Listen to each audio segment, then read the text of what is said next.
The sort of sensory I experienced, I think, were taste and maybe a bit of hearing. You know, when it comes to like, I always didn't like food when it comes to certain textures.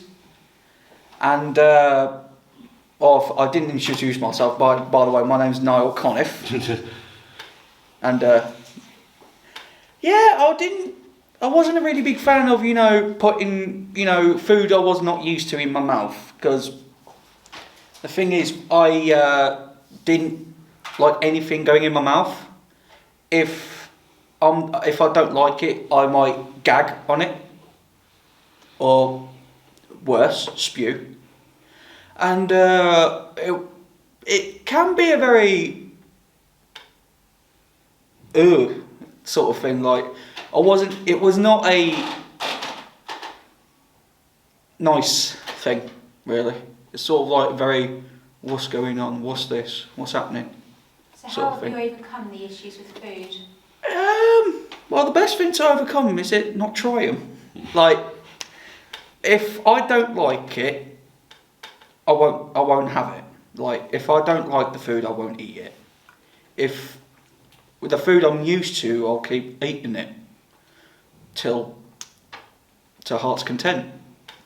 And other than when it comes to hearing, it's like I don't mind loud noises, but when it gets to a point where it's like, okay, I think this is a bit too much, then I start to turn away, like start to leave the loud area and go into more of like a quietish space. So yeah. I have two actually. Okay. The first one, I tend to fiddle a lot, and I find for me that actually helps me to concentrate a lot of the time. And usually you're told not to fiddle with something because you're not concentrating, but sometimes I can't concentrate as well if I'm not fiddling. Absolutely. And what's the other one? I don't like snoring. Okay. It's a bit of a weird one. I'm not really big on snoring. It is something that makes me a bit agitated. The way I tend to deal with this, though, I don't have to deal with it a lot because, well, I live with my mum. She doesn't snore, so it's not that big of a deal. But if I'm on holiday with my nan and granddad, they do. I tend to wear headphones to drown it out as best as I can. Well, I have two major sensory differences that I deal with quite regularly. One is hearing, so my hearing is generally quite sensitive, so I tend to pay attention to sounds that ordinary people wouldn't tend to pay attention to. The other one that I have is touch, so I'm quite sensitive to texture and certain things touching me.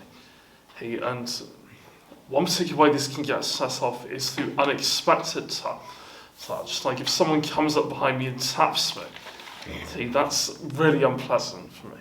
What sort of strategies do you put in place to help you manage some of your sensory differences? Well, usually when I'm feeling quite overstimulated, one of my favourite things to do is just put my headphones in and listen to music, because it at least provides me with something familiar that I can then use to kind of calm down and come off the overstimulation. I'm Luke Flynn, 27. Brilliant. And what sensory differences do you experience? So I have issues with hearing, certainly a lot high pitches, especially around November through New Year's. It's horrible with the fireworks.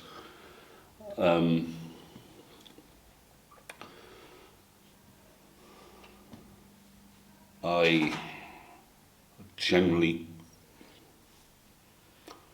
cope with it by using ear defenders. What strategies have you used to try and help you? like I said, you generally use ear defenders, and 9 times out of 10 it works. There's a few times that even the muffled noises from them get too loud, and I just generally